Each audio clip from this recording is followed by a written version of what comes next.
This question comes to us from C, and C writes this: Hey WeTV, what's the best book out there against premillennial dispensational position of the end times? Besides the Bible, since I already have a few copies of that. Thanks for any help, C. You know, C, I was really excited to answer your question. The reason being is that I have spent a big chunk of my life adhering to the premillennial dispensational view of the end times. Now, what am I talking about? What are you talking about for those that are watching? Well, this is a view of the end times that is very popular among American evangelicals. It is a view that comes forth through this understanding that there will be a rapture, and then there will be 7 years of tribulation, and then after those 7 years, the Antichrist will rise up and the very end will occur, and so forth. And it comes through in books such as The Late Great Planet Earth by Hal Lindsey, and then we also can recall the Left Behind series, that whole series of books that were published, oh boy, about 10 years ago, more than 10 years, probably 15 years ago, and then all those movies that Kirk Cameron did with the Left Behind series as well.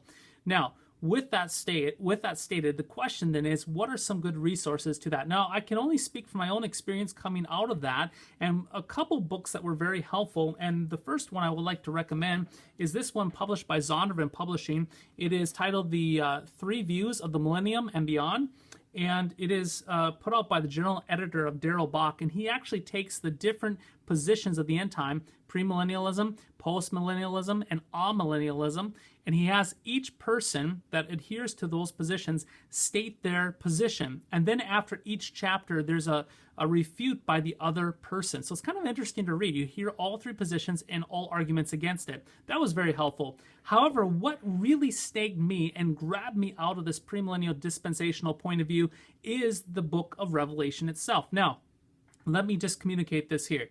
When I would read the book of Revelation, I would read it in a logical order, a chronological order, basically starting from the beginning to the very end, and I would read it in order, succinctly in one long thread.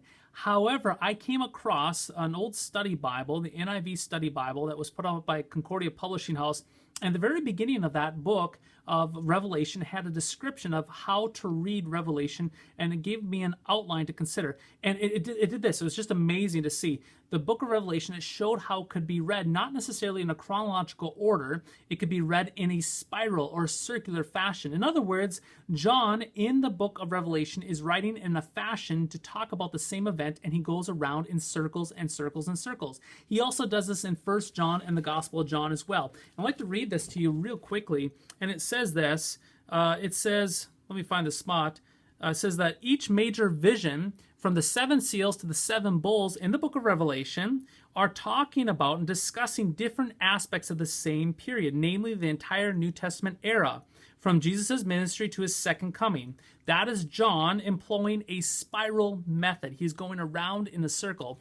And when I grabbed a hold of that and I saw how that John was writing in a circle in Revelation, as well as 1 John and as well as the Gospel of John, it just blew everything up. It did not work. This premillennial dispensational view just could not work in interpreting Revelation in a circular fashion. So with that stated, I'd like to attach to the very bottom, I have a sheet that I've actually designed on this here that can explain that spiral method a little bit more. I'm going to have Peter attach that to the bottom of this YouTube video. So check out that book and also consider Revelation, how it's written in a spiral, not necessarily a linear fashion, and that will help you tremendously in talking about this subject. I hope this helps, and we'll catch you next time. Hey Lightning Cut Watchers, if you want to learn more about the subject that we just talked about, check out Issues Etc. Talk Radio for the Thinking Christian. There are going to be some links below. Click on them, download them, pop your earbuds in, and listen away. You won't be disappointed.